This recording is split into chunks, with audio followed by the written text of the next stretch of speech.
Hello and welcome to the red and blue carpet premiere of the Reunited States. And thank you so much for being here. Our nation is divided.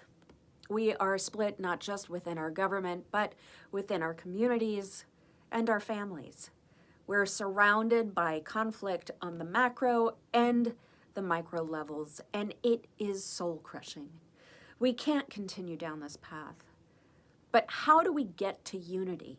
Is achieving this ideal even possible? What level of reconciliation and accountability is necessary not only to move past the hurts of the present, but the long, long history of hurts of our past? Well, the people you're about to meet tonight don't just think it's possible to heal our divisions. They are already doing it. They are finding their way through immediate and generational trauma and anger and to real and meaningful progress. Sometimes slow, sometimes rocky, and rarely perfect, but progress. And that's why the Reunited States is so important right now. These problems extend beyond political affiliation, and it's going to take people of most parties and philosophies willing to do this work to sustain that progress. Several of them are featured in this project, and their work is so critical. Lives depend on bipartisan cooperation to advance the American agenda and the equity agenda. The people this film profiles have stories which are inspiring, not just of the work that they're doing, but because they can inspire the rest of us to follow the trail that they are blazing. For those of you who haven't seen it, here's the trailer. And thank you so much for being with us tonight. Our country is very divided right now. Folks were physically attacking one another. The root causes of division go all the way down into our foundation as a country. I can't breathe! I can't breathe! Stop! Stop!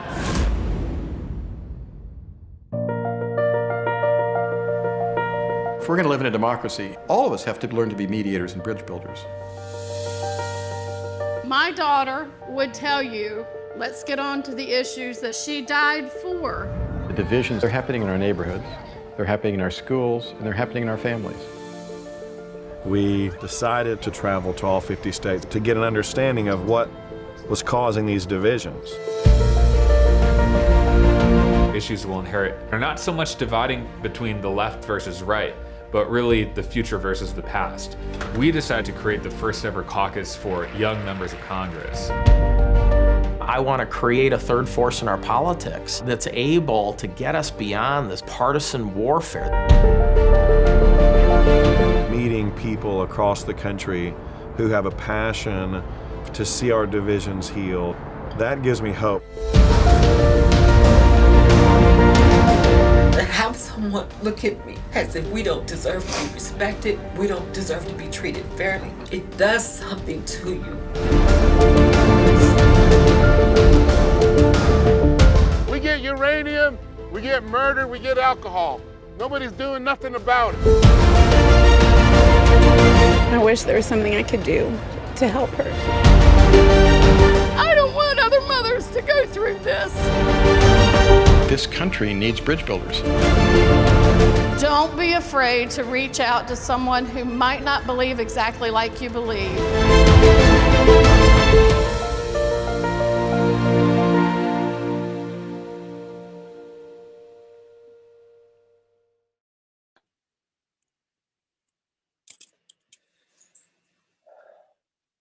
Hey everyone, I'm Ben Rickey. I'm the director of the Reunited States, and I'm really excited to see all of you here tonight and just very inspired at the turnout about how many people are here.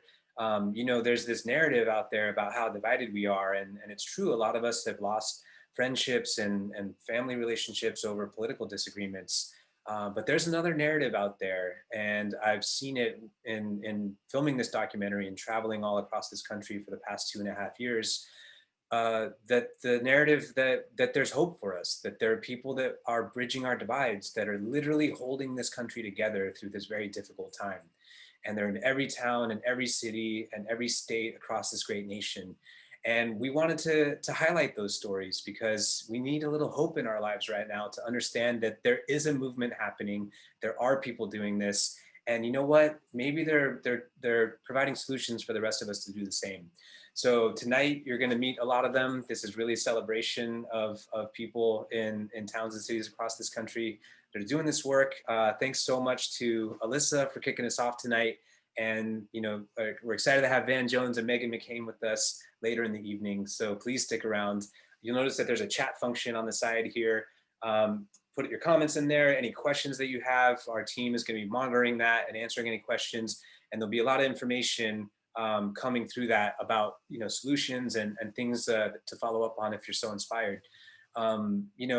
In talking about the people across this country, I wanted to start this evening with a friend of mine who you saw in the trailer just now. And so let me see if I can bring him into the discussion. Bear, are you there? Sure. Hey, Bear, can you tell people where you're calling in from tonight? I'm joining you from Shiprock, New Mexico on the Navajo Reservation. Some people who are with us tonight have seen the documentary, but a lot of people haven't. Can you tell us what we caught up with you on that day of filming and what's been happening for you since then? Well, I was feeding homeless when you guys showed up at my door. We all went out and had a day, and I showed you around. And with asthma and high blood pressure that I have, I can't risk going out. And so I had to leave that alone. And that hurts because I know that they're hungry. Bear, obviously we're still in the middle of this pandemic, and it's affected a lot of communities significantly more than others. Can you tell us what's happening out on the reservation? How's it going out there? I'm really scared right now, and nothing's being done for the high-risk people in this community, which is one of the hardest hit community of the nation. It's terrible. We're talking about whole families being passed away, and fathers and mothers, preachers, teachers. There's no distinction between who goes. If you're out in it and you get sick, it's very difficult. We hear the helicopter all the time in the night.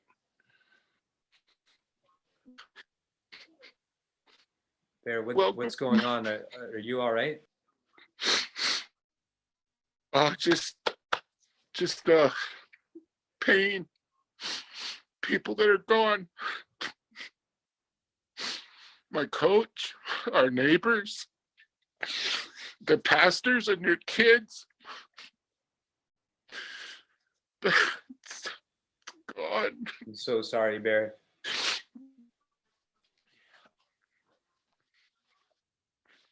It's terrible. But then you find the strength to ask the Creator to help all of us. You've got to find the strength to stand, no matter how hard it hurts. You got to pull that strength up from inside your spirit to stand and be defiant and be willing to help, be willing to speak, be willing to share. What I would say is that it doesn't matter if you're red, it doesn't matter if you're blue. When you strip those colors away from you, we are human beings and we are family. And family needs to take care of each other. No color, no politics, just human beings, and we all need each other. Bear, there's a lot of people joining us tonight that are here because they're worried about how divided we are in politics and just culturally. Is there anything you want to say to them? Well, this film is about extraordinary people doing extraordinary things with no red and blue in the corner. Just average Americans, natural Americans, doing things like helping and educating and feeding people. And my message would be that in the end, everybody's going to look back. Let's make it worth it by being together. Let's make it worth it by being united. I'm so moved, Bear, that your message of hope and optimism, despite all of the things happening around you and the challenges that we're facing, it's really inspiring. So thank you so much, Bear, for this. Thank you so much, Bear, for being with us tonight. You're welcome, Ben. I love you, brother. I love you too, Bear. Okay. Thanks. Bye. You know, one of the best things about making this film was getting to travel all around this country and meet people from different cultures and different walks of life. I mean, I think we're also siloed in our own bubbles, that when you get outside of that, it really helps you to see and hear each other. I'd like to take it over to two more friends that are doing this important work. Pierce and Andrew, are you guys there? Can you hear me? Hey, Ben. Hey guys, thanks for joining us tonight. I'd really love to just pass it to you guys to have the conversation with each other, but maybe we can start by Pierce. Can you just introduce yourself, who you are, where you're from, what you do? Yeah, I'm Pierce Godwin in Durham, North Carolina, founder of Listen First Project and the Listen First Coalition. So Pierce, tell me how the Listen First Coalition is working together with others to maximize impact. Yeah, like so many folks who have gotten involved in this work, I thought, imagine the greater impact we could have together. And so we gathered up, all the organizations that existed at the time, and that became the first National Week of Conversation in 2018. So Andrew, you've been a Hollywood star, you've been a professional soccer player and a tech entrepreneur. Why are you here today? It just came out of necessity. I think the whole country feels like we're in trouble. We have a broken relationship with each other, a broken relationship with our government. So the idea with the Meeting of America is that we need to have an emergency family meeting, if you will, and an emergency town hall meeting. And we need to do it at scale. This is a huge, huge year for America. It's a wake-up call. This is the time for us to kind of reboot, restore, reimagine what America is supposed to be in the next 100 years. Yeah, I'm hoping everybody who watches the film will want to translate that hope into action. And I think the best way to do so is just signing up and becoming part of the community at your reunitedstates.tv website. By doing so, we'll keep them in the loop about America Talks and National Week of Conversation and the Meeting of America and so many other opportunities. And I've been blessed to witness and be a part of many over the years, but I've never been more powerfully moved than I was at a barbershop rap session. Check it out. My name is True Pettigrew, resident of Cary, North Carolina, and I am the founder and president of True Access. True Access is an inspiration and empowerment organization that helps to bridge gaps. And a lot of that lately has been in areas of race relations. We're taking a stealing in progress from 9101 West Florissant. In 2014, when Michael Brown was killed by Officer Darren Wilson in Ferguson, I felt a range of emotions that affected me in a way that I didn't really expect. And a lot of that is because of my own upbringing and my own experiences. I was on the receiving end of excessive force by law enforcement.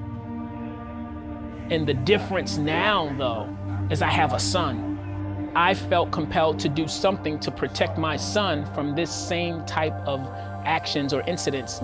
I said, I've got a good mind to go down to the Cary Police Department and let them know how I feel. And so the guys in the shop were like, yeah, True, you the man, go down there, let them have it. And that's what I did. The next day, I walked through the doors of the Cary PD, and the officer that I was introduced to, JB, he listened to understand.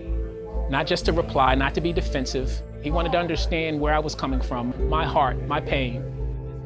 He then challenged me and he said, and what are some things you think you and I can do together? And what started off as conversations that involved law enforcement and the Black community has expanded significantly to include members of the community from all walks of life. They all have a role to play in helping to build a healthier, stronger community. That's awesome.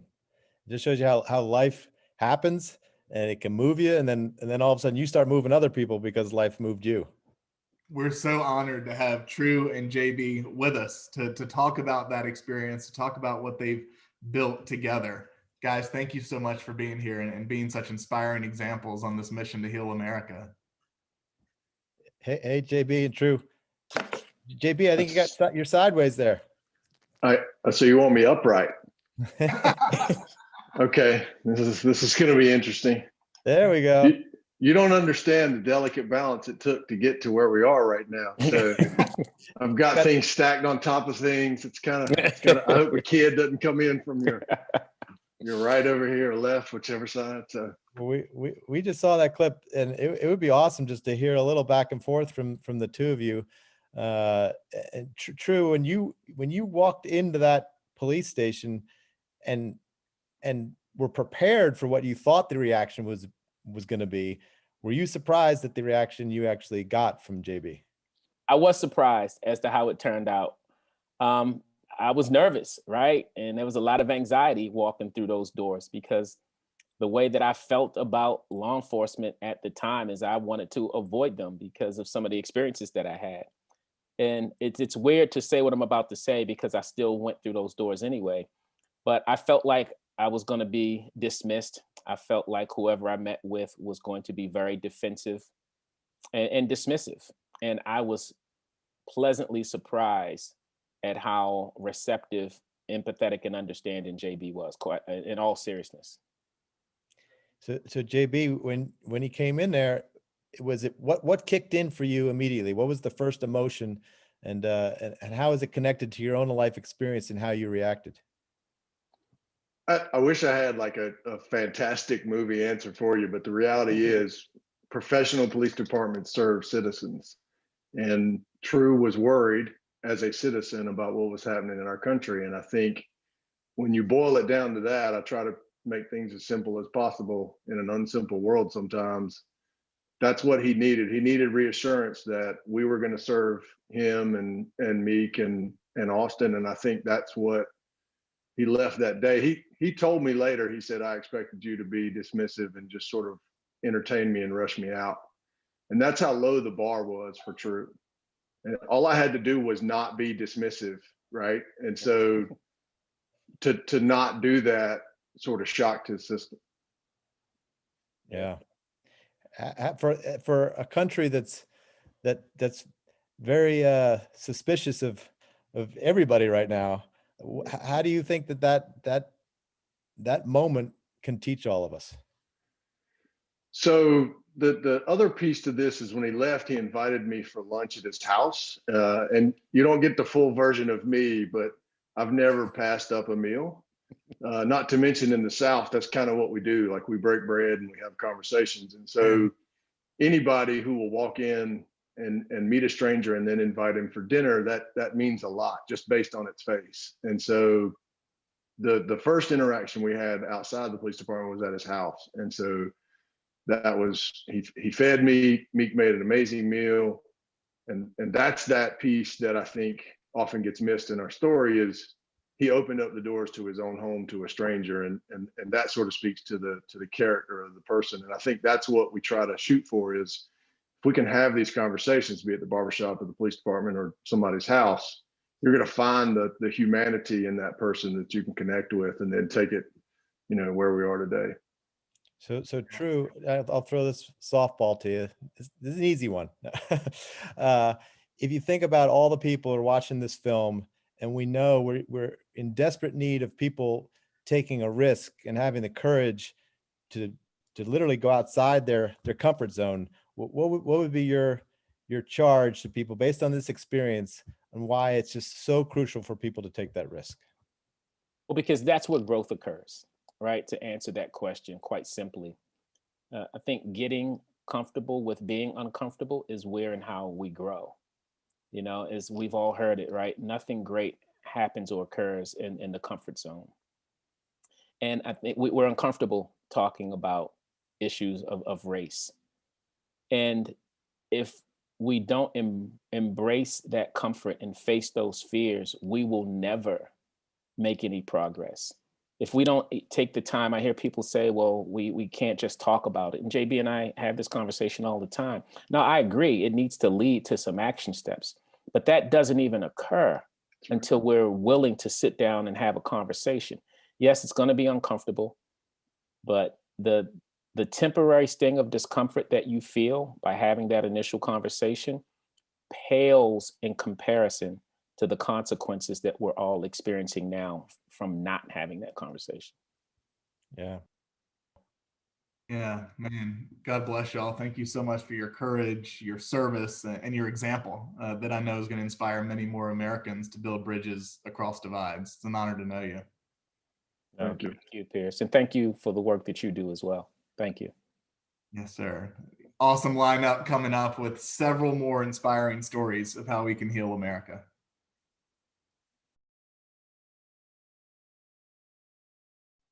Okay, great. I would love to just keep this evening moving along. There's a lot of conversations that we're going to have tonight, and the next group is already waiting for us. So we'll just get underway and take us over to Jackie. If you can hear me, I'd love to introduce yourself and tell us a little bit more about the work that you do.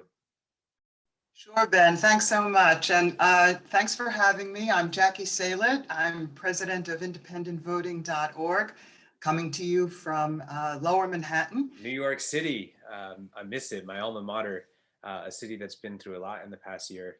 Jackie, I'd love to start this with a clip, and if you can set it up for us, I know you have some things to say about this. Why don't you go ahead and just jump right in?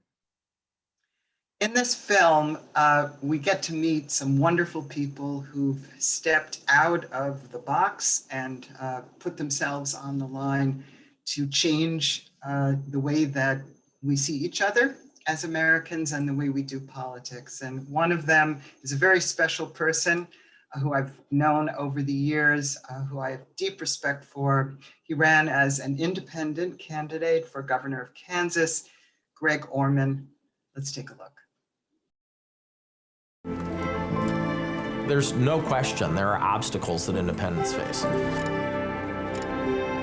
Oftentimes they're prohibited from participating in debates. They try to make it like the independent doesn't have a chance to win, and therefore why would you vote for him? My process for becoming an independent has occurred over a long period of time. My dad was a Republican and my mother was a Democrat.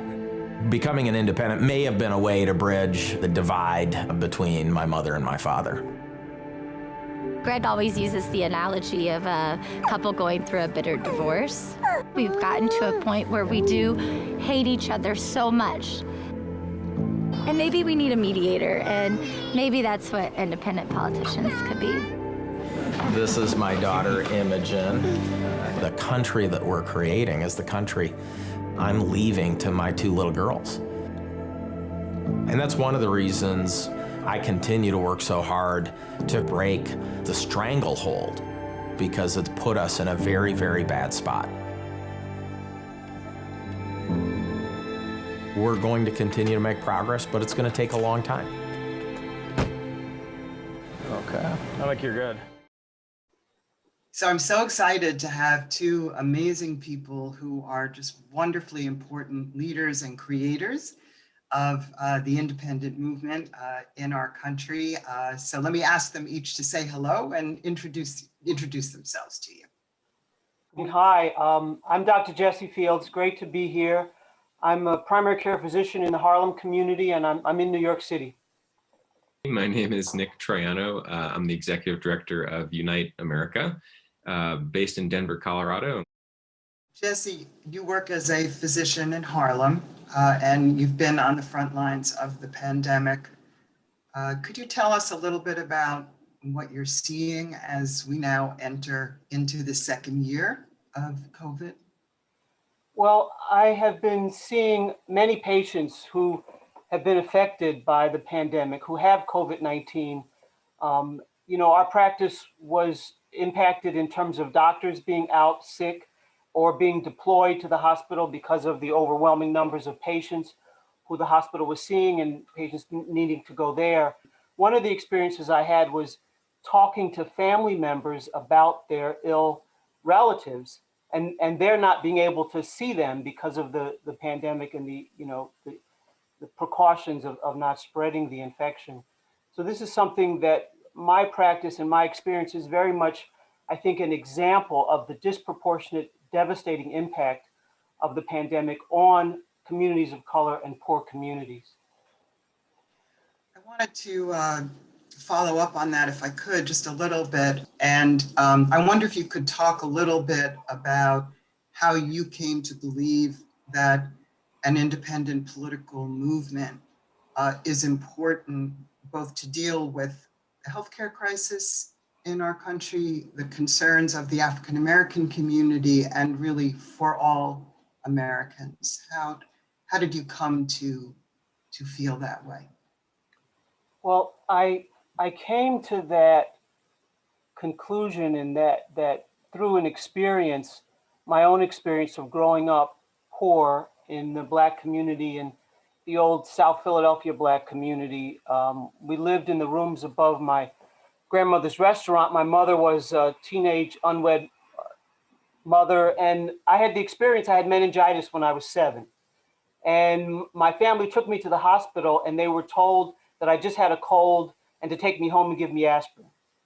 My mother took me back and demanded that I be treated, that I was more seriously ill. By then, it was clear I had a high fever, I was very sick. And my grandmother told me that this tall white woman, pediatrician, had saved my life and that I should become a doctor like her. And I wanted very much to become a doctor and to be kind of like my grandmother, to be someone who made a difference in the community, who helped people by being an example, a mentor, and a role model who could help people move out of poverty, and particularly to encourage young people to go into professions. So I worked on the west side of Chicago my first years out of residency, and I saw what people's lives were like. I saw the depth of poverty, of segregation, of inequality, and how people were living, and that, of course, was impacting on their health. I had met with the Democratic Party elected official who was the district leader, and he invited me to come speak at a church, and I realized that the community's relationship to politics was through the Democratic Party.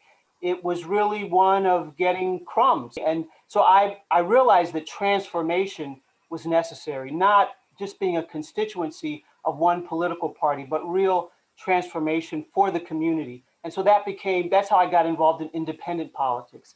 As I see it, is a vehicle for transforming the conditions in which people live.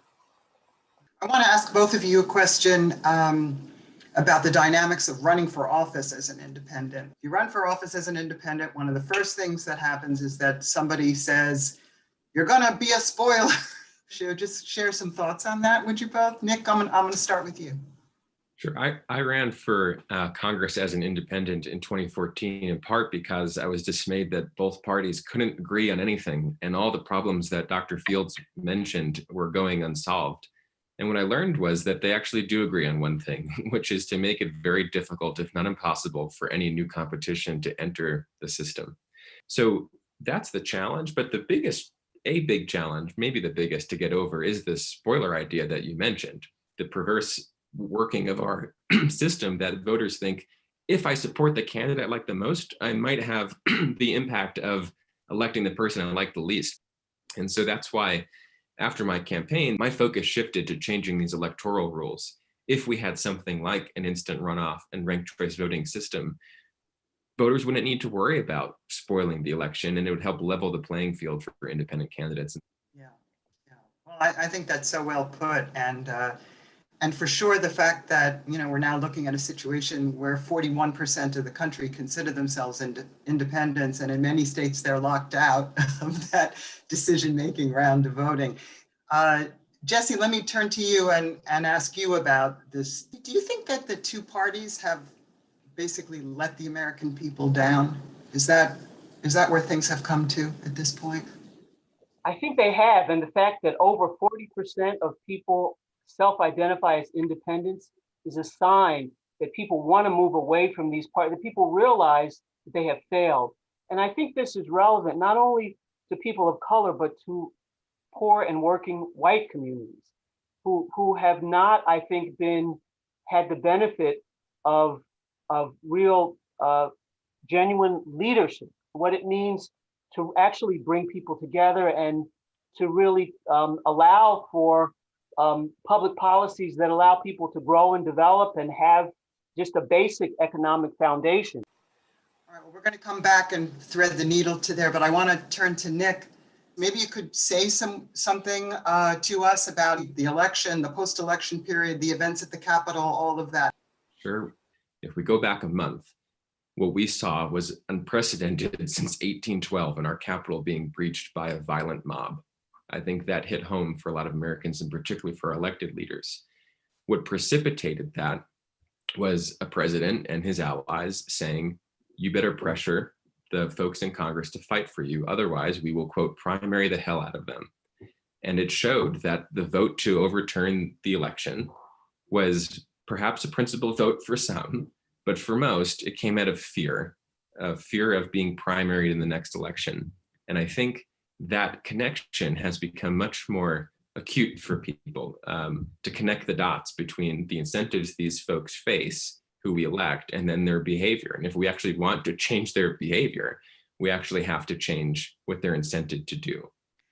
Thank you both so much for being a part of this conversation. And I know, like me, that you both are very inspired by the film and by the conversations that the film has already provoked even before it's out, which is a good sign.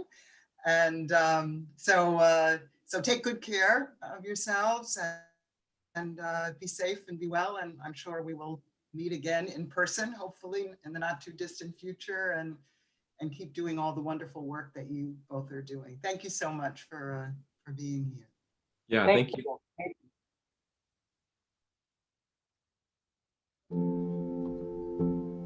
My daughter would tell you, let's get on to the issues that she died for. My daughter was not a leader. He just drove into a crowd, and she was the one who happened to die. I don't want other mothers to be in my spot. I don't want other mothers to go through this. Heather would never want this attention on her. I'm just trying to make something positive out of this horrible situation. We as white people, we still have layers of protection that other people don't necessarily have. Part of the reason I do what I do is because parents are losing their kids in tragic circumstances all the time. That's what I'm trying to prevent.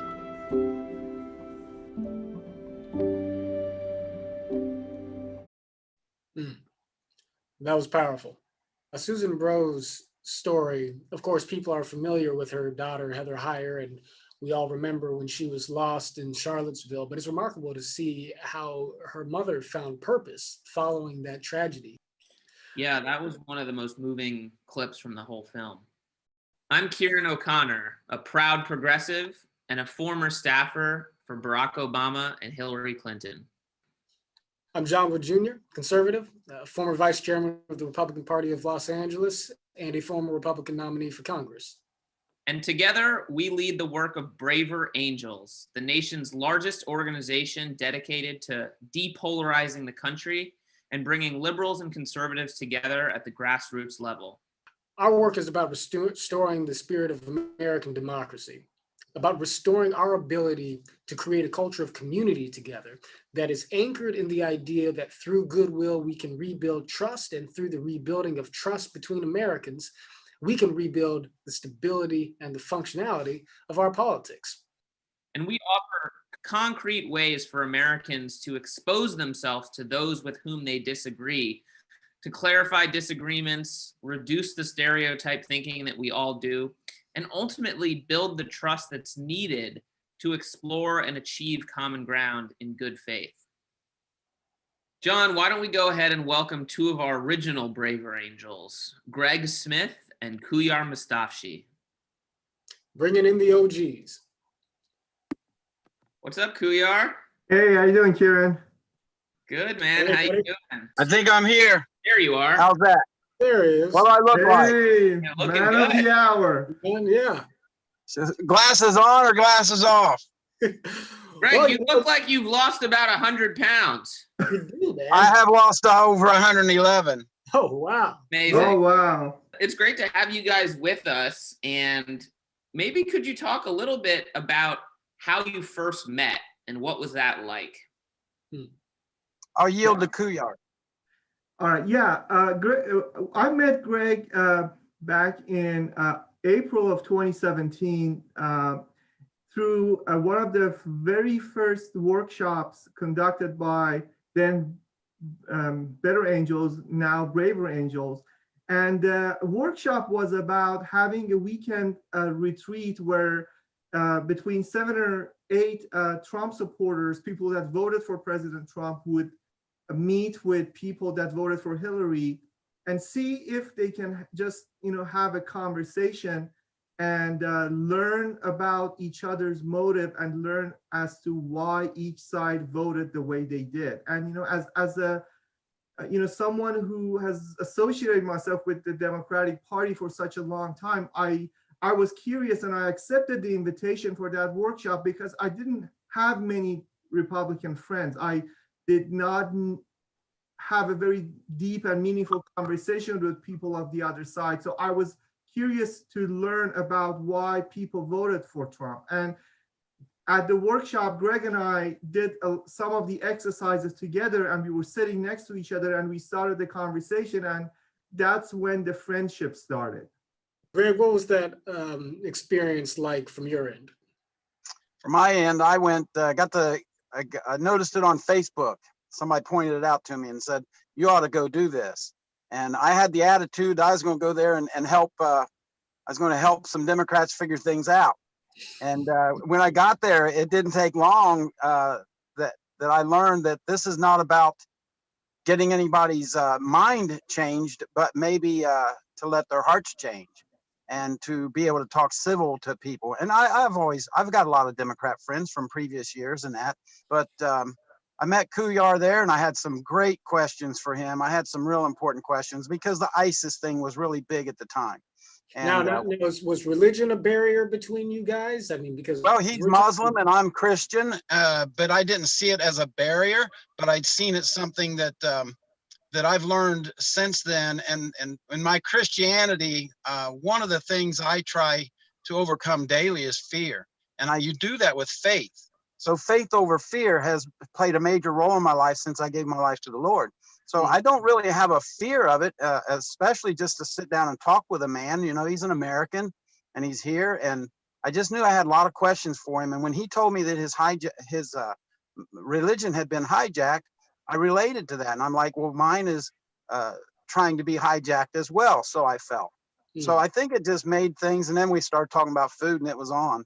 So the friendship just grew from there. And your friendship began sort of at the dawn of the Trump presidency. What was that like for you guys, sort of staying in contact and staying friends, even as all the craziness was happening in the political arena, Kuyar?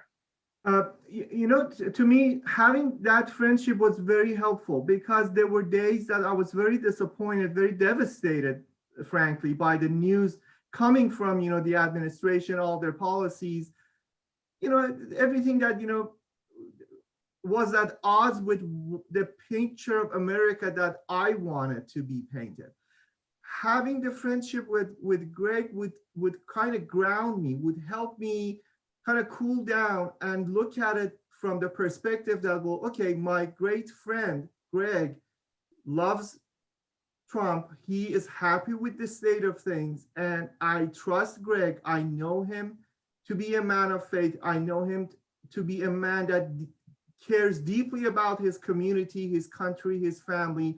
That helped me a lot because hadn't I not had that friendship, I would have chalked all of that up to animosity and just people from the right being the enemies of the state and, wanting and wishing the worst for this country. And having this friendship saved me from those negative feelings. Greg, I want to ask you the question in a hard way because I'm listening to Kuyar and I can just imagine a lot of folks hearing Kuyar right now and saying to themselves, well, that's great. He's got, especially if they're, anti-Trump, a lot of people listen to Kuyar saying, that's great. He's got a warm, cuddly friendship with this guy who supports a racist, a guy who supports a fascist, X, Y, and Z. And Greg, I know you've got people in your life.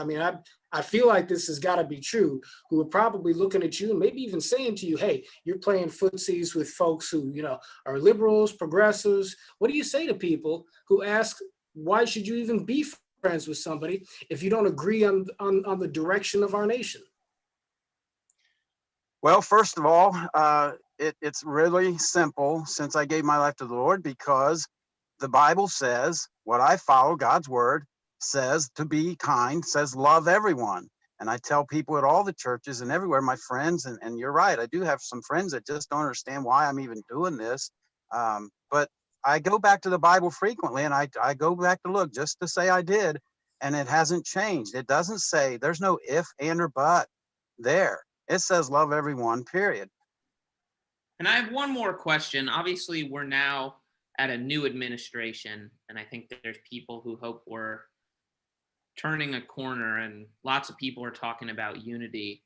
At the same time, I think you have a lot of folks on the red side who still believe the election was stolen and might not change their mind about that anytime soon.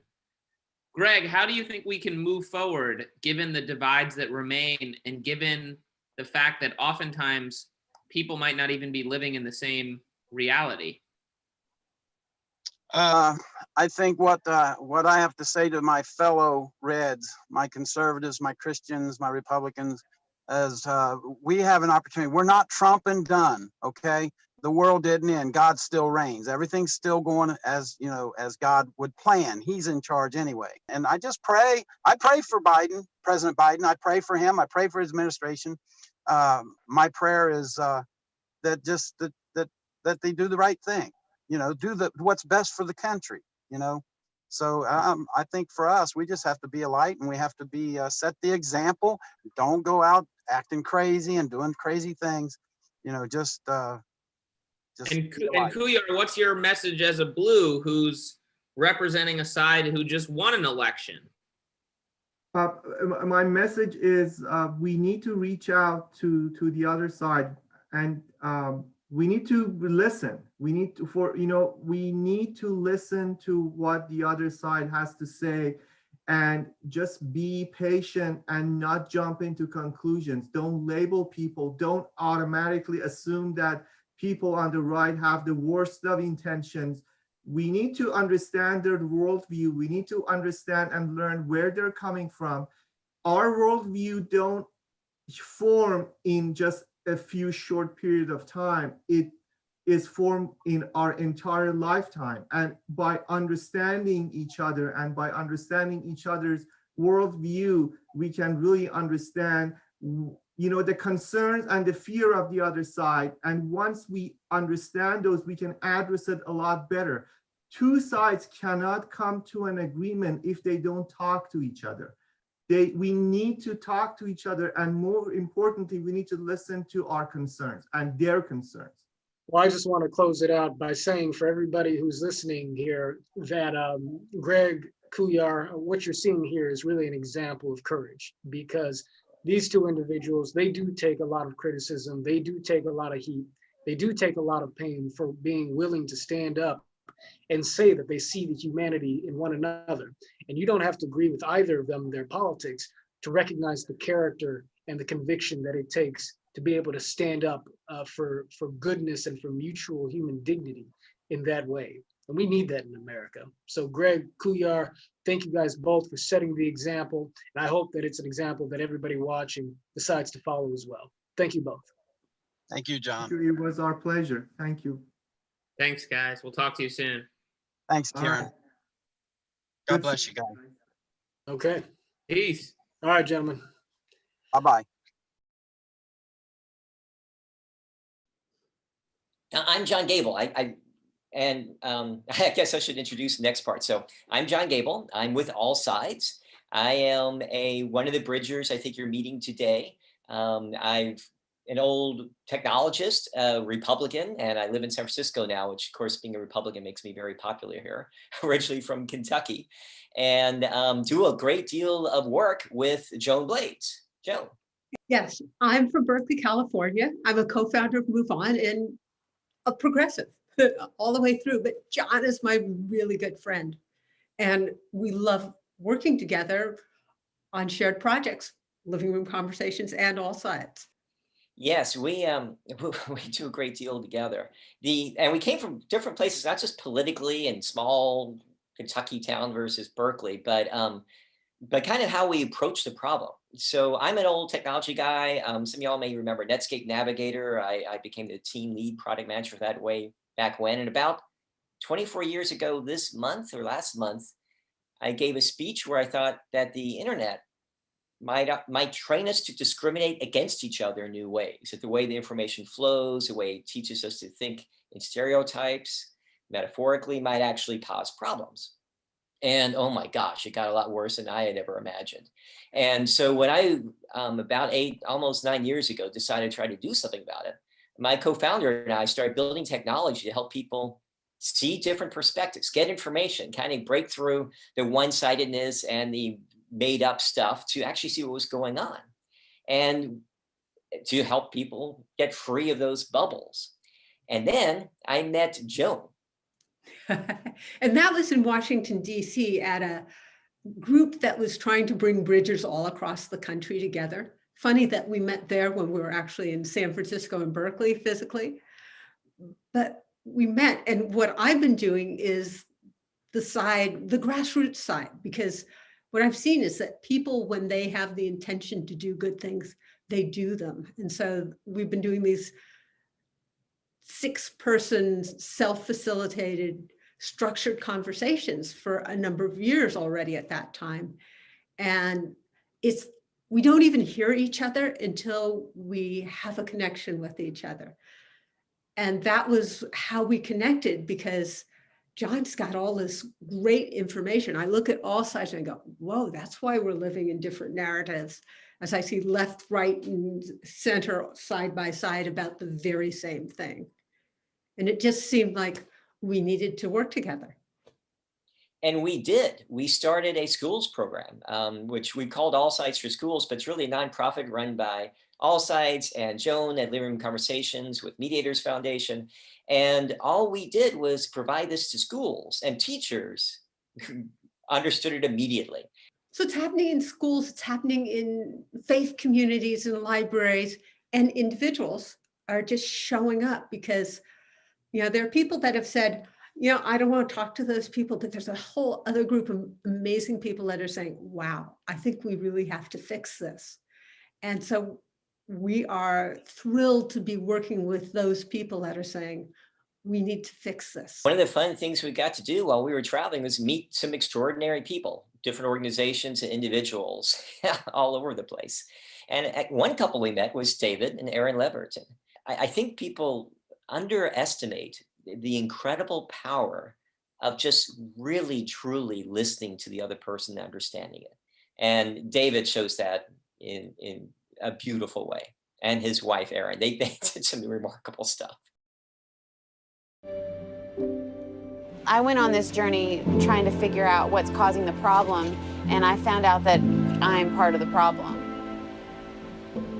It exposed something in myself that I didn't want to see, that's deeply rooted in all of us. The belief that certain people have more value than others. It has been hard for me to come to terms with the darkness that lies within inside of me. And that darkness judges people before I meet them. And that's a hard thing to face. It was horrendously difficult and full of tears, asking the question, what in the hell are we doing right now? Why are we here? We have no home to return to. We have no job to return to. I've never felt more irresponsible in my life. But the transformation that we're going through in our minds and in our hearts is worth every penny of this.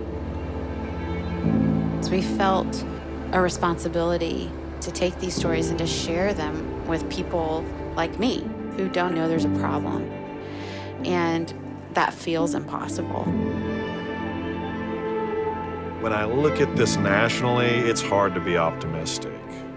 But meeting people across the country who have a passion to see our divisions healed, that gives me hope.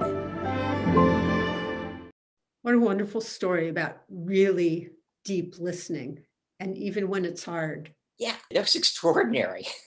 But there are lots of other ways we can listen to each other. There are lots of other organizations and people doing things that give us the opportunity to really understand each other. And in fact, I think that's what's happening next. So, Tim, it's all yours. Thanks, Joan, and thanks, John. I'm Tim Shriver, the co-founder of an organization called Unite. I'm thrilled to be joined by the producers, the executive producers of the film, The Reunited States of America, Meghan McCain and Van Jones, both decorated authors, media personalities, contributors to the common good in our country from two different sides of the political spectrum. So welcome, Meghan and Van, and thank you for the work you've done on this film. So I guess I want to start by just asking both of you if you have a story that drew you to the film. What if there's a reason you're involved in this film, that you wanted to be engaged in this work? Was there a moment or an incident that drew you to the film and to this movement? I think Meghan was born into this movement. I don't think I think her last name, but I'll let you speak for yourself, Meghan. Yeah, I mean, I just loved the concept. I thought it was such a beautiful idea, showcasing, so many individuals that are putting their money where their mouth is and actually going out and trying to enact real change and come together and bridge divides. I thought it was just, like a really important topic for the moment, a really important tone shift. And it's in the spirit of what I love about the country. It's in the spirit of what I always loved about politics, which is unfortunately getting fewer and far between right now. But I don't know. And then there's just so many wonderful stories like Susan Bros and the Levertons. And I just, think these are people that really deserve the same kind of platforms that Van and I have. And it's really a privilege to be a part of this. Yeah, I agree. And, look, I think a lot of people, even when they hear the title, they think, well, maybe America was never as united as it should have been. And I think that's an important kind of starting point, which is, we've gotten to a place now where we really are giving up, it seems like to me, on the idea that we could ever get together. And that's scary. I mean, that's how you wind up with a Rwanda or Syria. I mean, like you can't, you got to think, what's the alternative to uniting the country? The alternative is the dysfunction we have now or worse. And I don't think anybody wants to sign up for that. And I think that, what's brought me to this place is, knowing folks like Meghan, knowing folks like S.E. Cupp, and also knowing people at the grassroots level who are conservatives and who are some of the best people in the country, period. People who are in small towns in America, who are holding together, neighborhoods and families and communities with just their big hearts and their hard work, and who are misunderstood because of who they vote for, or, whatever they're reading and some dumb thing they may have said on the internet or said to their grandkid. I know that we have the opposite problem of what the media is trying to tell us. The media is trying to tell everybody the problem is you got awful people in the other party ruining the country. And that's what's wrong. And let's just focus on these awful people in the other party. In my view, and I've lived it, I've seen it, I don't have to guess, is that you got awesome people in both parties, all races, all backgrounds, who frankly just don't know what to do with this much chaos, who just don't know how to start, who don't even know where to turn. We have an awesome people problem, much bigger than the awful people problem. And I think this documentary lifts up a lot of awesome people. And I think we need to do that more. So Van, I want to press you on this because you just said some things that on the left would almost be considered inflammatory, that some of the best people in the country are on the other side. And I'll ask you this too, Meghan, if you could tell your side one misunderstanding they have about the other side, what's your message back to your, if I can put it this way, your camp about what they don't get about people who are on the other side, people who are watching the other network, people who are registered in the other party? What don't people on the left understand about those folks? Well, that we all ultimately truly do want the same things. We just have vastly different ideas of how to get there. And that people are angry because it comes from pain. That is what's happening in the country, that they're so angry at us that they don't, and I say us as a conservative, people are so angry at conservatives because they see, as Van just said, the world, coming apart and being so chaotic, and they have to blame someone and they have to blame some entity. And I think that if we can get past the anger and know that we're all just hurting right now and ultimately want to get past this, that's what I would say. I mean, and it sounds kind of like, trite and anecdotal, but I really do I really have found that leading with love in most conversations really does work, at least for me, with people that hate me. And you know, it can be disarming just to sit and have a conversation, and it's not sexy, and it's not the type of thing that gets, you know, clicks or ratings, but is the type of thing that does real work and enacts real positive change. Look, I think on our side, first, we have legacies of historical trauma often. When you're talking about, African Americans, you're talking about Jewish Americans, women. So there is a level of real fear that we have on our side. And I think that we sometimes don't understand the way that even though we feel powerless, to our opponents, we seem very powerful. There's a way, no, it's not possible. Like, they've got the Supreme Court and they've got this and they've got militia and blah, blah, blah, blah. Well, hold on a second. If you think we're not powerful, get on the wrong side of Black Lives Matter. And see how quickly, you know what I mean? We have power too in social media, in the academy, and Hollywood and other places. And so we're in this weird sort of, standoff where we have different kinds of power and we're afraid of each other. And I think people are surprised when I say, and again, I've spent my entire life working on racial justice. I've helped to close 5 abusive youth prisons. I've helped to reform 2 police departments, pass 18 or help pass 18 bipartisan criminal justice bills. So I was woke before they had alarm clocks. Okay, I've been working on racial justice, criminal justice. I think my credentials there are pretty strong. I think people are surprised when they hear the last time I went to jail, I was not marching with Black Lives Matter. I was marching with coal miners in a successful fight to get them their pensions back and their health care back. I'm from Tennessee. I'm a red state kid. I understand these fights. And if you're in your mid 50s and you're a white guy and maybe didn't go to college, the world doesn't look like a safe place for you right now. And that doesn't give them an excuse to believe a bunch of nonsense, or nobody's got an excuse to go tear up the Capitol. We've been here 400 years, haven't torn up the Capitol. So I'm not talking about those extremes. I'm talking about the grief, not just the anger, but the grief of some dreams that haven't come true and a future that you're not sure about and you don't know where to turn. And we know a little bit about grief. We know a little bit about broken dreams. And there can be some empathy here. I'm not saying for you to let your guard down. I'm not saying to put yourself in harm's way. But I am saying that there's a misunderstanding here that on the other side of, everybody's gonna be better off. So Van, in the movie, there are so many poignant scenes. I'd love to hear if either or both of you have a scene that you remember the most. One of the scenes that struck me was when Michelle Brown talks about losing her child, losing her baby, and her sense that she lost her baby in part because of racism or maybe directly.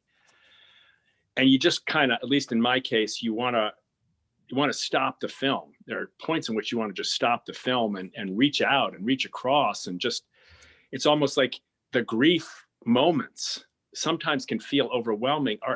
How do we think about one another? How does this film help us think about healing grief? I mean, we talk about politics so much, but some of this is just not about politics, right?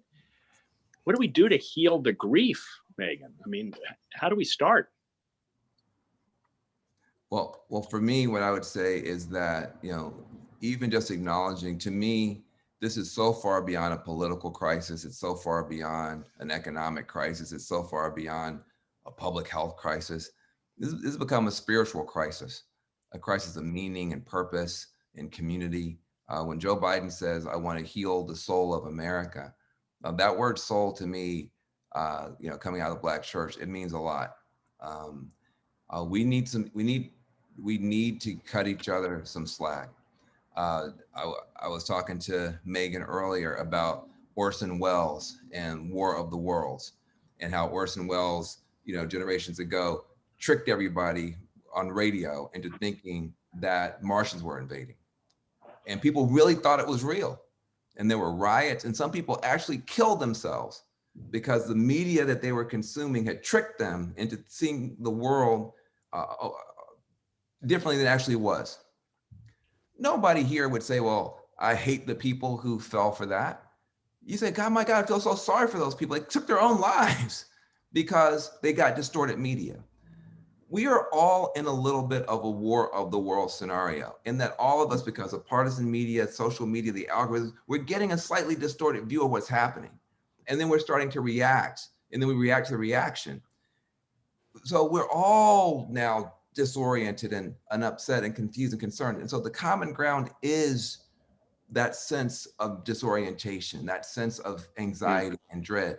And how do you deal with that? With some compassion. Doesn't mean you excuse the inexcusable. Nobody's saying that. Nobody's ever said that. But it does say that for the vast majority of people, a little bit of compassion goes a long way. And there is good work to be done, at least to help, you know, kids and other people who need our help. But that's really where I just think that we're victimized. The people who you don't like, they're being victimized, and frankly, we're all being victimized because none of us are getting the straight story anymore. We're all in a war of the world scenario. Yeah.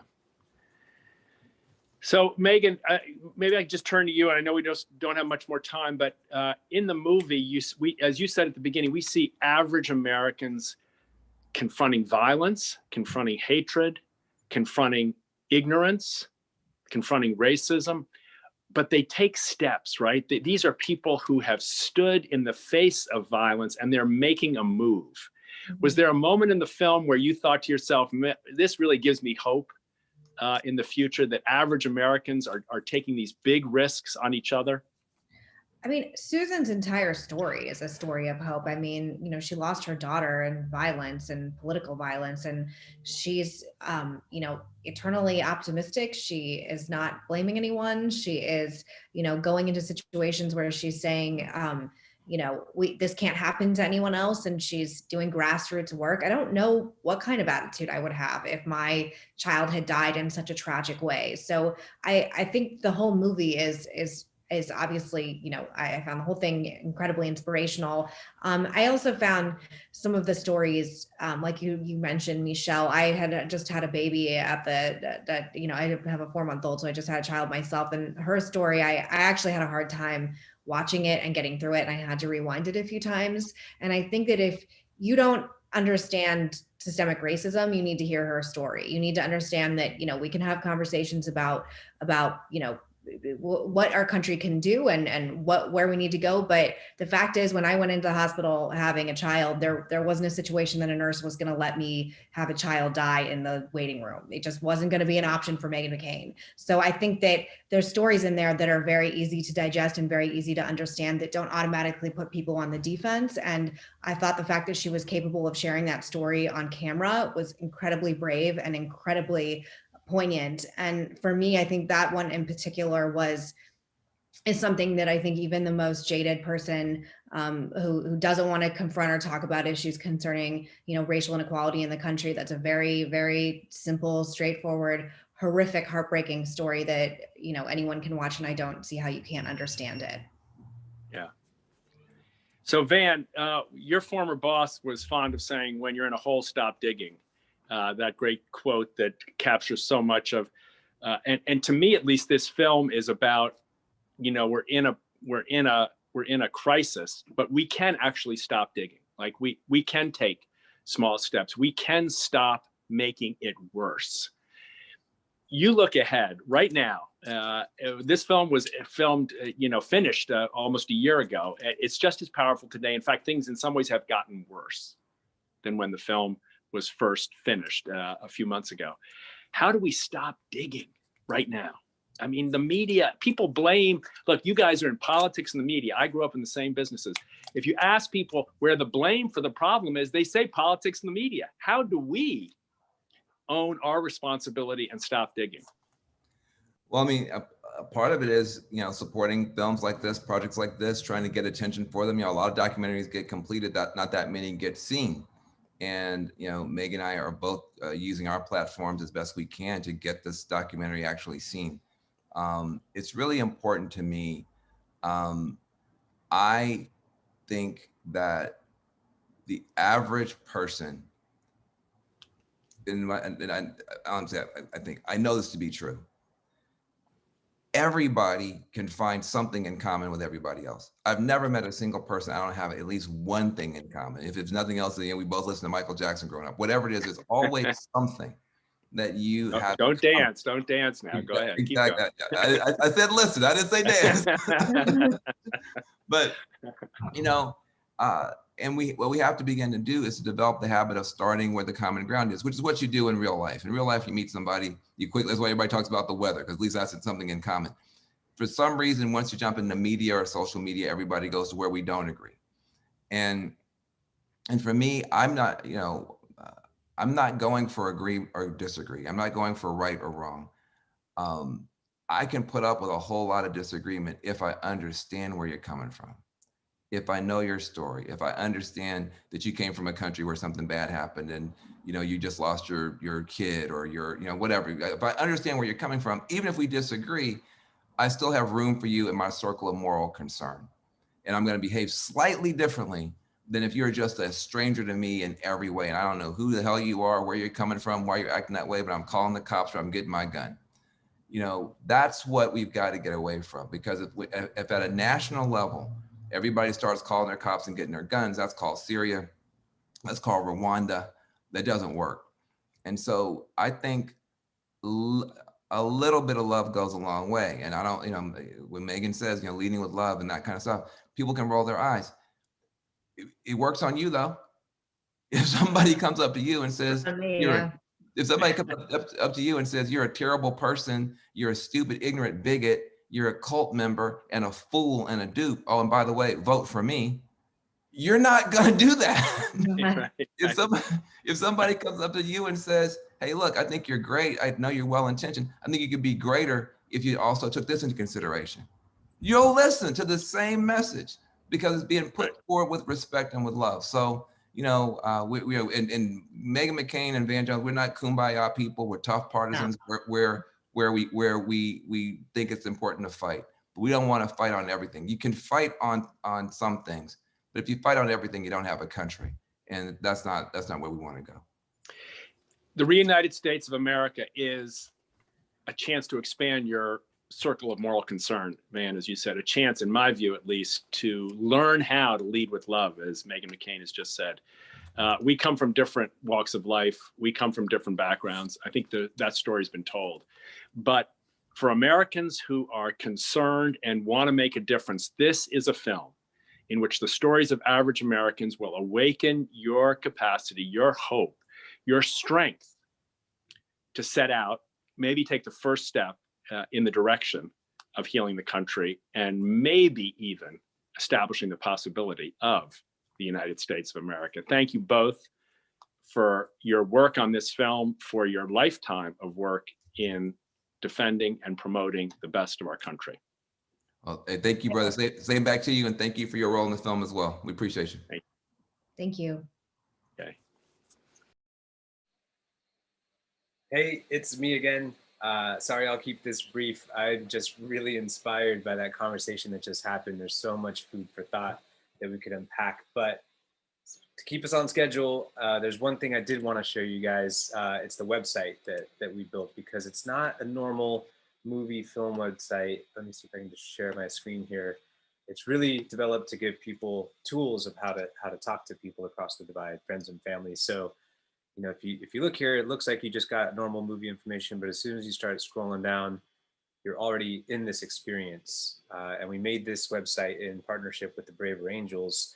The workshops that they have are really helpful to learn these skills. And so there's 3 different tracks you can go down here. Always starting with yourself, the sort of cardinal rule, you can't change other people, you can only change yourself. Definitely applies to politics. And, we wanted this to be interactive and kind of fun. So there's a lot of graphics here. Hopefully it's kind of funny and insightful, but it really is the first step on this larger journey. And so you can kind of see when you get into the experience here that there's a slideshow that happens, and you can kind of scan through each one. They've all got a little tip that you can follow and just a piece of advice. You can kind of flick them across. And then I'll show you just the ending of each experience, because this is kind of fun. Not to have any spoilers here or anything, but at the end of each section, there's a little like, hooray. And we wanted this to be really accessible to people and just lower the bar to entry. So we have these downloads here where you can download it to your phone. If you want to keep this lesson with you and just refer to it, it definitely is a daily practice, so it's helpful to have. You can print it and put it on your fridge. You can send it to a friend. So it's really exciting just to have these tools at our fingertips. So if you find it useful, please do share it with a friend. And we wanted to thank our friends at braverangels.org for sharing this wisdom with all of us. We're getting close to the end of the night here, but we still got the amazing cast panel coming up. It's always an incredible discussion. We have Susan Bro and the Levertons and Stephen and Greg, and Mark Gerzon will be there, the author of the book with us. But before that, we have a very short discussion with Benji Backer and Manu Meal to explain sort of the generational perspective on divisions and what millennials and Gen Z are how they're looking at these divisions. So guys, I'd love to kick it over to you. Thanks so much for joining us here tonight. Thanks for having us, Ben. Hey, it's great to be here and great to be with my friend Manu. But I mean, it's super important for us to talk about our story and how we got connected, because I'm a conservative activist, lifelong conservative activist. I run the American Conservation Coalition, an environmental organization on the right. And then for you, you've built up this bridge building movement, but you're left of center. And we found a lot of ways to work together. Why do you feel like our generation sees things in more of a bridge building, fight than other ones? Because I think that our generation has these values of inclusivity and working with people that look different than us ingrained in how we operate. It's not something that we've had to learn. The reality of the situation is that the United States is an extraordinarily diverse country. It's really that young people have a lot of potential. Young people have been at the forefront of lots of movements for change, not just on the left or the right, but for our country. Yeah, and it really comes down to the fact that I think our generation sees things in a less divisive lens, because there are a lot of problems that we face that are in dire need of being solved. And, obviously Bridge focuses on a lot of them, and my organization just focuses on climate and the environment. But these are issues that we've grown up seeing get worse and worse and worse because of division. And so I feel like there's a difference in our generation where we're very political in the way we think about problems, but we're not political in terms of the partisanship. I consider myself a conservative, but Republican versus Democrat doesn't matter to me. And I feel like you have the same kind of mindset. I 100% agree with that. And the one thing that I do want to acknowledge, for example, it's that we've got to look at democracy as one person at a time. It's one conversation at a time.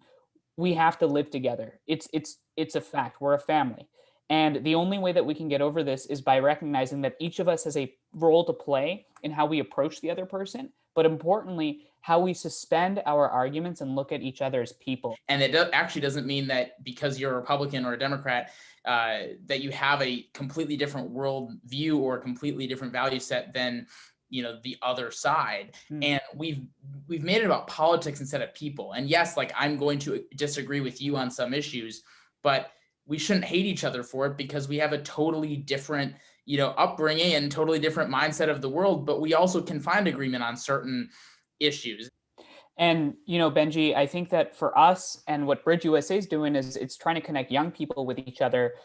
One of my people that I look up to, and I'm sure that you've looked up to as well, Stephen Alacara, he's basically connecting folks, but at the legislator level, right? And he's trying to get these state houses to work with each other and getting congressional members to work with each other. And that is so important. Those steps are so necessary. And so I'm excited, I'm sure you're excited to welcome the next clip, which is really going to be discussing how we as a country can unite these lawmakers in issues that affect every American.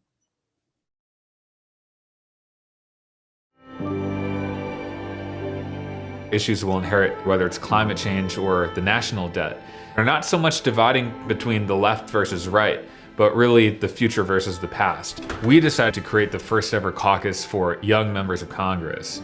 Welcome, Stephen Olcara, the Millennium Action Project President. I had a lot of people tell me they would never get Democratic members and Republican members to actually sign on. So actually you'll now be invited to our annual conference. I talked to leadership about it first. I did have some moments where I felt why do I think I can do anything about this huge problem? As Bobby Kennedy said, young people have the least ties to the past and the greatest stake in the future.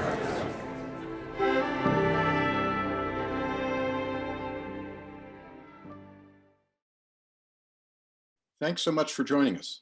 I'm Mark Gerzon. I'm the author of the book on which this film is based, The Reunited States of America. I wrote this book after 30 years of bridging divides in America.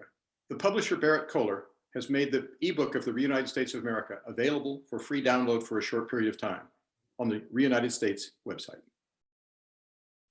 The people you're going to meet, you've already met during this premiere, and the ones you're going to meet now, the cast, they don't identify themselves by where they fall on the political spectrum. They identify themselves by where they stand in their lives and how they stand for this country. And they're everyday heroes. They're my heroes.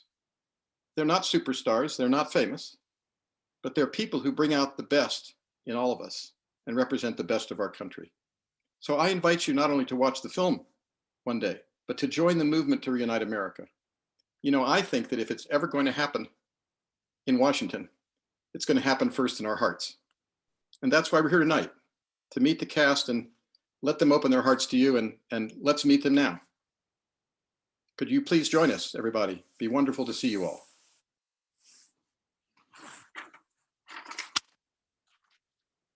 Hey, Mark. Greg. Mark. Hey, guys. Stephen. Everyone. Hi, David and Aaron. Band Wonderful back to be with together. all of you. Sorry, I'm kidding. Hi. How is Wonderful to everybody? be with all of you. Hey, Stephen. Hey, good to see you guys. I think Steven's the one we've seen the least of lately. I know. How have you been? It's been busy. We're getting ready to embark on a new journey here in Wisconsin, which I'm happy to talk more about offline. All right. Good. That's Oh, exciting. wonderful. Well, I'm delighted to be with all of you. And if you don't mind, I'll just launch us into a couple of questions for each of you. And then we'll look at some practical tips that maybe we could offer the people who are part of this conversation tonight. But Susan, if you're willing for me to start with you, you've really been on my heart lately because, when some injustice is done to me, I get angry. And when I see something, when politicians lie or when I see people hurt each other, I get angry. And I just wondered, can you talk a little bit about what that journey has been like for you and what you've learned about anger and forgiveness? And I would just love to hear you talk about that for a minute. Forgiveness is not a word you hear out of my mouth very often. I would say that I'm more about channeling your anger into something useful and constructive, and living in hate is not something I either choose to do. It's like, let it go, let justice have its way, let things happen the way they need to play out, and you deal with it. But channel anger into something constructive. Don't channel it to an inward feeling. However, having said that, my blood pressure is sky high lately, so I'm not sure that that's necessarily the best strategy. We'll see how that plays out. Well, I admire you for how you've handled it. And I think every time you speak, I learn something. So thank you. Thank you. Yeah. And you've met David and Aaron and you know them. And I want to ask you, David and Aaron, similar question, you set off on a 50-state road trip and what you encountered changed you deeply and forever. What was a moment where on that journey, you had to really work to keep your heart open? And what did you learn from that? Throughout our journey, I think we went on it with open hearts and open minds, open ears to listen and to learn. We realized that we had a perspective of what America was. It wasn't wrong, it was just incomplete. And we were so blessed by people across the country who opened their hearts up to us as well. Yeah. And for me, it was the first stop on our trip was in Tulsa, Oklahoma, and I had the pleasure of meeting a woman who literally changed my life with her story, and we connected as mothers. She shared her birth story. People who've seen the film will know what I'm referring to, and she lost her baby in the delivery room for no other reason than just neglect and believing that her life and the life of her child was not valuable. And it helped me understand how little I understood and that how much I had to learn. Well, I hear humility in both of your stories, and that inspires me. That inspires me. Can I ask you, Stephen, you know, you've done an amazing job, you know, and the film reveals that. You've done an amazing job bringing politicians under 40 together across the divide. And I guess, what's the source of your faith and your hope that the millennial and post-millennial generations will be able to break through this self-destructive pattern? I mean, what makes you think that they won't be divided left against right, just like the older ones? So this question, Mark, I think was top of mind when we started Millennial Action Project. There's so much hope and promise in this younger generation, but how do we not squander it? Because there are so many forces, political, financial, social, that is fueling polarization, and the path of most convenience is to just continue down the path that the current generation of leadership has been modeling. And so I think what gives me faith is, A, the fact that we do have a movement of people who have signed up to be part of the bridging idea of governance. And I've seen many examples of leaders who were willing to put all of their political capital on the line in service of building that bridge and getting a piece of legislation over the finish line. It shows that there really is courage in this generation, and they're willing to see progress on issues beyond their interest in not only partisanship, but sometimes working against their own prospects for re-election. So that gives me a lot of hope. Well, it gives me hope too. And when I saw in the film all these, you know, younger Democrats and Republicans working together and learning together, it's inspiring. And it makes me want to ask you, Greg, you know, you ran for governor in Kansas. It's a pretty red state. As an independent candidate, you had no choice. You had to reach out to a lot of Republicans.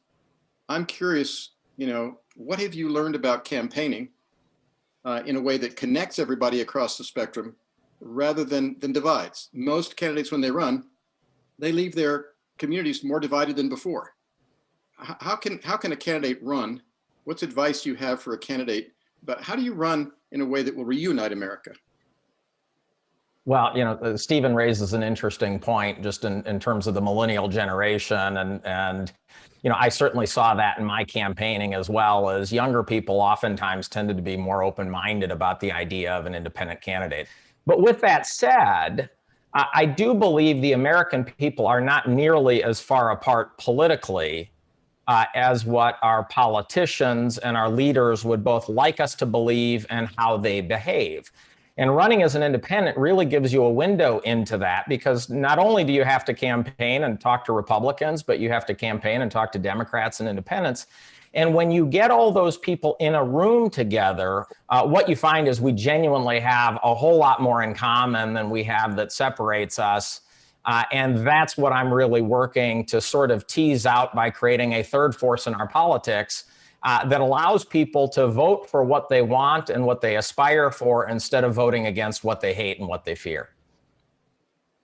Well, I really respect the way you ran, and I feel like the same kind of open heart that Susan was talking about and that the Levertons are showing, that same open heart was in the way you campaigned. But I'm curious, you know, we made this film, we were participating in this film months ago, and a lot's happened since we made the film, including, you know, these recent insurrection in Washington. I'm just curious, how are you feeling now? How are you feeling now in terms of your optimism, pessimism, your faith in that we can reunite America, that this isn't just, Pollyannish, you know, hope for the future, but it's actually a realistic goal. Anybody want to comment on that? I'm happy to. So after the insurrection, we put out a statement, and there was a phrase in there that has quite a bit of history. And we were looking at the worsening polarization. And at a certain point, we knew that there would be a breaking point. And I think the insurrection was such a visible example of what that breaking point looks like. It's the inevitable conclusion of this political industry run on hate. So in many ways, that moment was not only building for 2 months after the election, I think it was building for at least a decade, if not longer.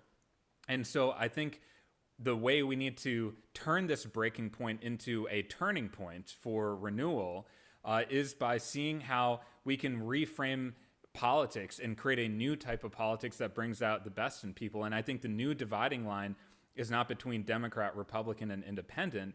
It's between radical hatred or radical love. And I think the insurrection put a fine point on that new divide that's emerging in our country, and we need to do everything we can to fight for love and pluralism and dialogue. That's the best way for our democracy to work.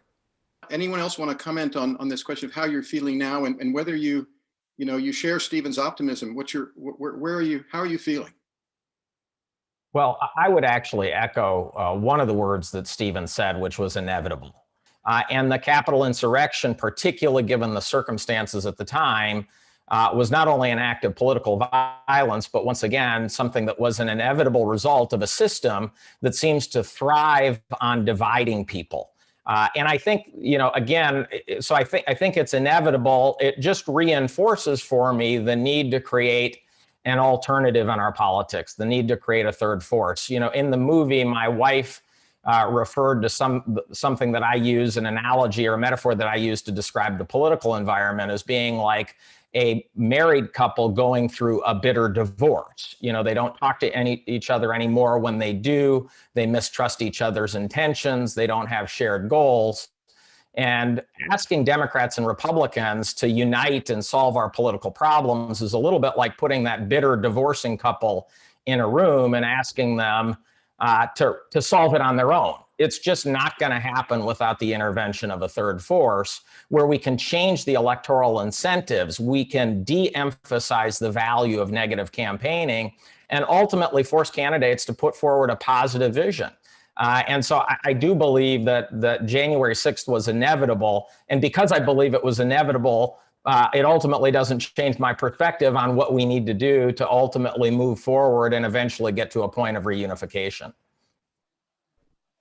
What happened on the 6th, where our Capitol was breached for the first time since like the War of 1812, something like that, which is really hard to believe. I really can remember looking at that on that day and realizing how close I was to being part of that group. I think when I was engaged in a battle of good versus evil, where I saw my enemy as a force to be defeated and destroyed at any cost, because they were really truly trying to destroy this nation. And so it was a day for me that struck so close to home that so many people, even kind of well-meaning folks, like I felt like I was raised in a good family and things like that, I was on this path. Where does that lead? If this is where we are today, what's the end game there? Is it the destruction of 50 million Americans? And that, I hope would serve as a wake-up call to us all. And for me, I would say the events of January 6th make me think of Susan Bro. None of us have suffered the way Susan has suffered. And none of us has a voice like Susan has to explain why this has to stop. Well, I appreciate that thought, but I want to also say my story is really not all that unique. What's unique is the white skin with it. Our country was built on, not only on the backs of Native Americans, but on the backs of slaves and enslaved people. Let me correct myself. They were people who were enslaved, and many of them have suffered for the last 400 years with these kinds of deaths and the hatred that is so unfamiliar to us.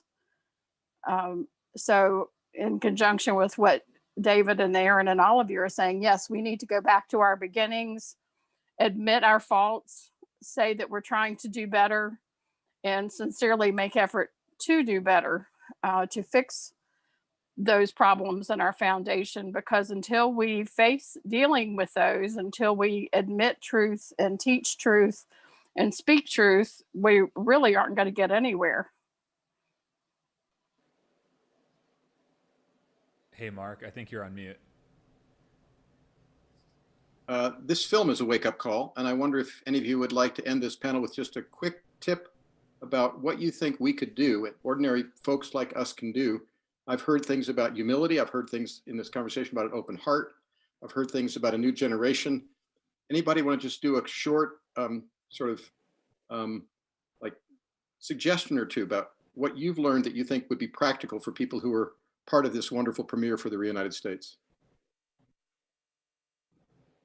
Well, as someone who's traveled throughout the state of Kansas twice now and talked to a lot of folks, I'd say two things. Number one, remember it's hard to hate up close. And, so instead of hiding behind your keyboard or your mobile phone and engaging politically online, go out and talk to people who disagree with you. But in that process, make sure your goal isn't to win an argument, but rather to understand them. And I think if you approach political conversations first with the goal of understanding the other side, as opposed to winning an argument, you'll actually find out that you've got a lot in common. And ultimately, you'll also have a receptive audience on the other side when they realize you genuinely care about what they think. Thanks, Greg. Anybody else? I'd like to point out in the film, when I say that to the Levertons at dinner, we do take the time to continue the conversation. And by the end of the evening, I feel like we had grown close. I don't know that we will always agree on everything or disagree on everything. That's not the point. The point is I recognize them as human beings and they recognize me as human. And we were able to get through that simply by the act of talking to one another. And I think that's the whole point of the film, is that in order to make this a reunited states, or maybe I should say an initially United States, we have to talk to one another with the concept exactly like he said, just like Greg said, not to win an argument, but to listen to one another and to find the humanity in one another.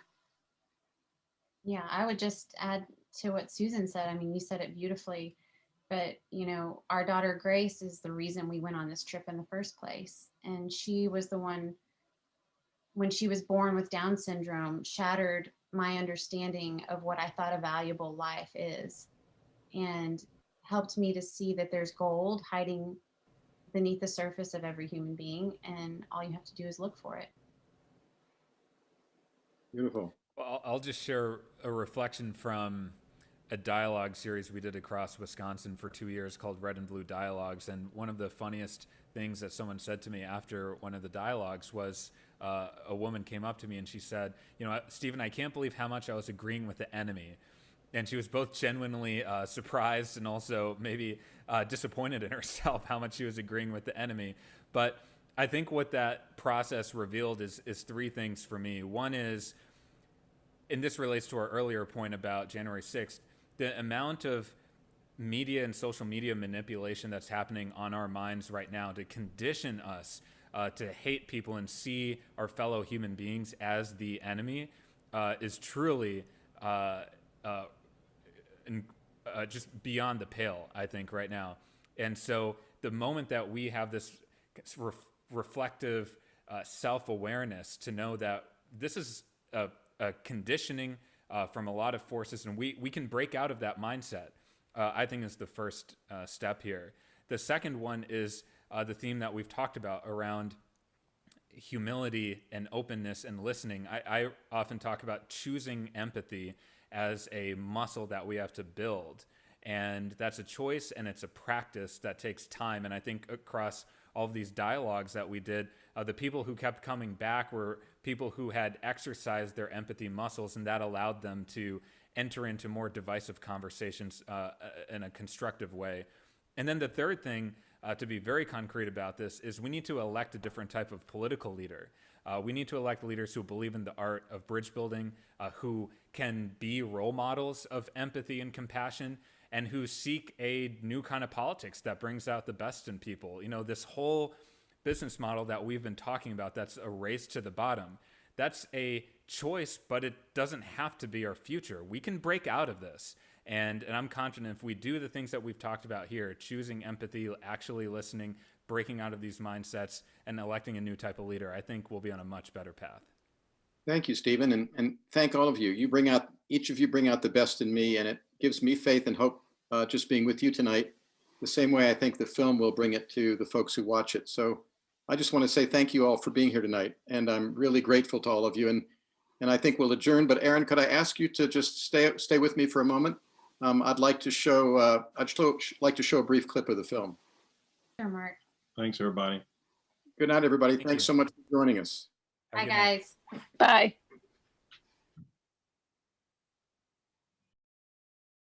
There's a huge division in our country right now, and we wanted to maybe see if we could start a little bit of a conversation to try and break down some walls of division.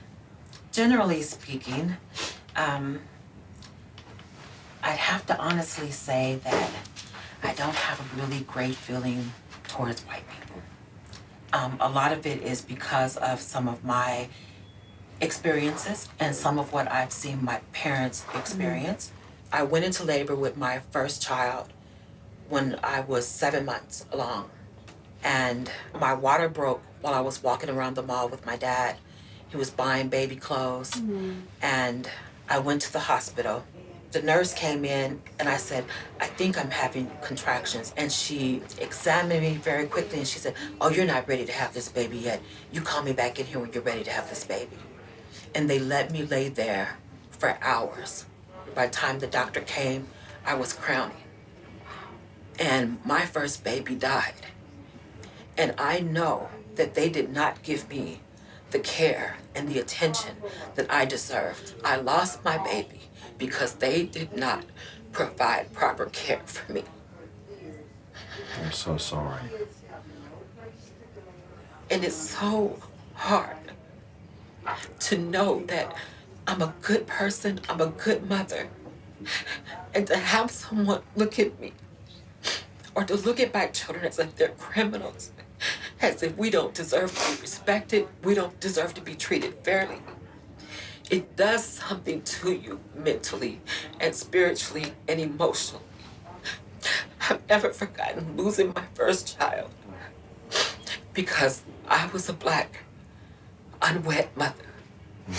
And they didn't think that my child's life was as important as the child being delivered in the room next to me.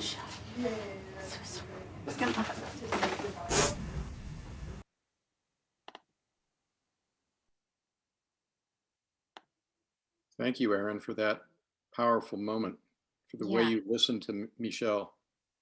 That really moves me deeply. Yeah, it was a very, very life-changing moment for me.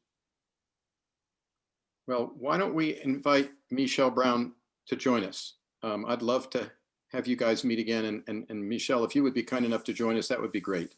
Oh my gosh. I'd love to be with both of you for a moment. Hey, Erin. Hi, Michelle. How are you? I'm good. How are you? It's so good to see you. It's so good to see you. I've thought about you so many times. Same here. Welcome. Thank you. That was one of the most powerful moments in the film for me. It really stuck with me. And I'm really curious to listen to you and Aaron talk about how has it affected you? It's been quite a while now since you shot that scene. And I'm Yeah. just curious, could either of you talk about how has it changed you or affected you or stayed with you?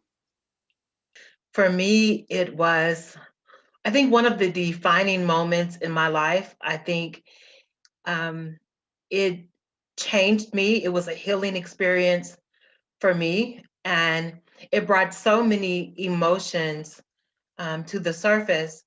And it forced me to deal with some of my views towards whites and how I felt about white people and how I viewed racism in this country. And so some of the things that I, spoke out against and that I didn't understand being judged based on your skin color, being judged based on the history of a people, being categorized, I realized that I was doing the very same thing, that I had done the same thing, especially since that experience. And meeting with Aaron and with David made me realize that it wasn't right to do, and that there were people who were not what I believed all white people were. which was racist, which was that disregarded African Americans, that couldn't empathize with us and our experiences. And Erin on that day did just that. I felt that we were able to connect as women, as mothers, and it really changed my life. Yeah, I mean, I'm sorry, I just need a second. Very powerful words. Thank you for sharing that. Same. I mean, that day changed my life.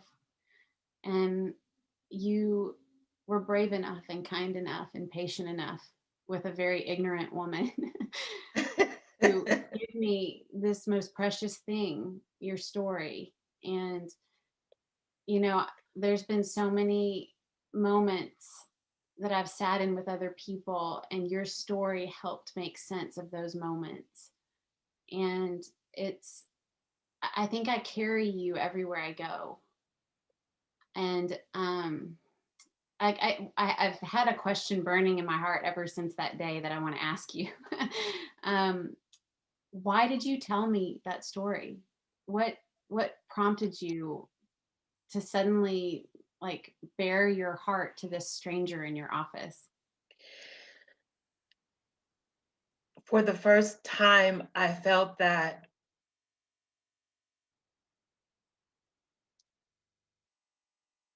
you genuinely wanted to hear my story, that you truly wanted to have a conversation about racism and about being Black in America and what that meant and what that looked like, and my personal experience. And as a Christian, I truly felt your spirit. You created an environment for me that was warm and inviting and comforting even. And it allowed me to be transparent. It allowed me to experience those feelings and emotions that I had buried for so long, that I had never really spoken to about, definitely not to another white person, but I really hadn't told that story to anyone but my spouse.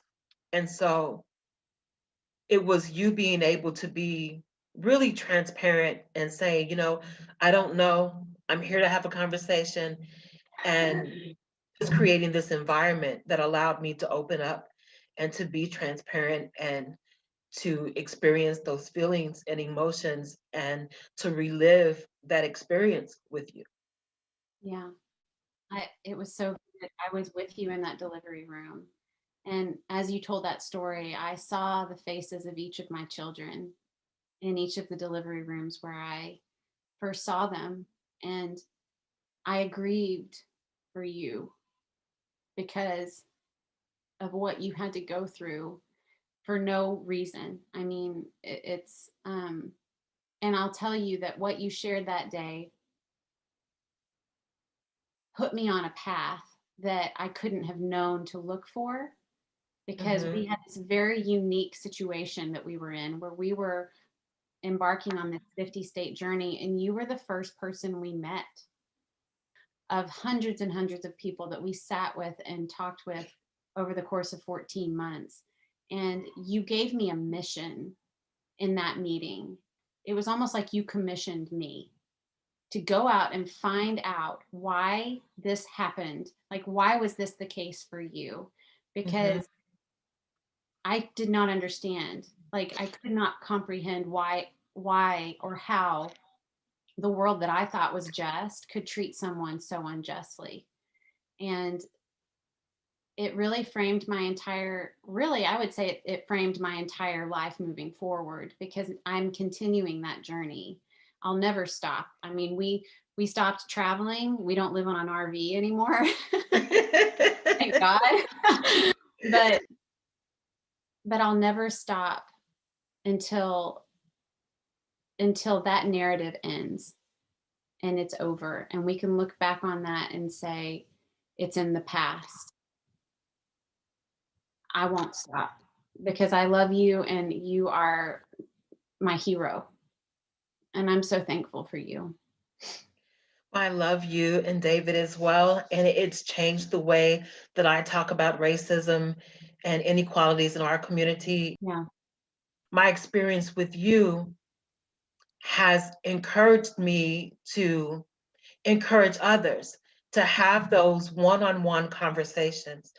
And it's those one-on-one conversations where people can be genuine and they can ask questions and they can be very blunt and honest. It's those conversations I think that are really going to make a difference. Michelle, you make me understand why I was so deeply moved by the two of you, because what you've just shared shows what a deep moment it was. And it was healing for me. I hope it's healing for other people who watch the film. And I just want to say thank you to both of you, because it takes courage to open your hearts like that. And it takes courage to talk the way you did tonight. And I'm personally very grateful. Michelle, thank you so much for joining us. I really appreciate it on behalf of all of us. Thank you. Thank you. Thank you, Michelle. Love you. Love you too. Goodbye. Goodbye. Wow. Hey, Pierce, you still there? Yeah, hey, Ben. Thanks for coming back. You know, we talk a lot about the power of these one-on-one conversations to transform people, and it's just really inspiring to see it in action there. I mean, with all of the big actions that we need to take and reforms and change, it should not be underestimated the power of changing this country one conversation at a time. You know, why we would have a filmmaker and a bridge builder left-leaning and right-leaning join forces to put on an event like this, but also is to harness the action that might come out of this. It's so empowering, right? This is not something that has to happen to us and to me. I've got, like you said, that agency. We can, you know, not to be cliche, but this idea of being the change, right? I mean, that is the only thing that has ever changed anything in America and across the world, is enough folks deciding they're going to chart a different path. Yeah, and just seeing everyone that's here tonight, I mean, what a turnout. It really does show that there's like a huge groundswell that could happen. The best way to translate the inspiration of the film into that commitment and into that ongoing effort and mission to heal America was through what we're calling the Heal America Pledge, which is featured on the website. Yeah, the Heal America Pledge. You know, we're doing the hashtag. It's all starting tomorrow on Friday, but we wanted to announce it tonight. Pierce, can you talk about some of the partners that have already signed on to the pledge? Absolutely. We've got around 100 partners who, as we've talked about, are doing this work day in and day out. There is something for you in this movement. What speaks to your heart? And Pierce, the one other thing I'll say is just the title of this pledge, the Heal America Pledge. It's not just that our country is hurting, it's that we're hurting as people, as individuals. All of us have a certain degree of heartbreak. And so the Heal America Pledge is not just for our countries, it's for ourselves. It's for each of us. It's so that we can all start healing. And so the Heal America Pledge, Pierce, are you ready? Why don't we start the Heal America Pledge? You go ahead and say it, and I'm gonna chime in, and then let's just bring it home. Let's just have anybody who wants to say it, say it. See us on the website, watch the movie, tell a friend, hashtag Heal America Pledge. Go ahead, Pierce, over to you. I commit to the mission of healing America. I will resist demonizing those I disagree with and instead listen to understand their concerns. I embrace my responsibility to reduce hostility because I believe our shared future depends on it. I commit to the mission of healing America. I will resist demonizing those I disagree with and instead listen to understand their concerns. I embrace my responsibility to reduce hostility because I believe our shared future depends on it. I commit to the mission of healing America. I will resist demonizing those I disagree with and instead listen and understand their concerns. I embrace my responsibility to reduce hostility because I believe our shared future depends on it. Our shared future depends on it.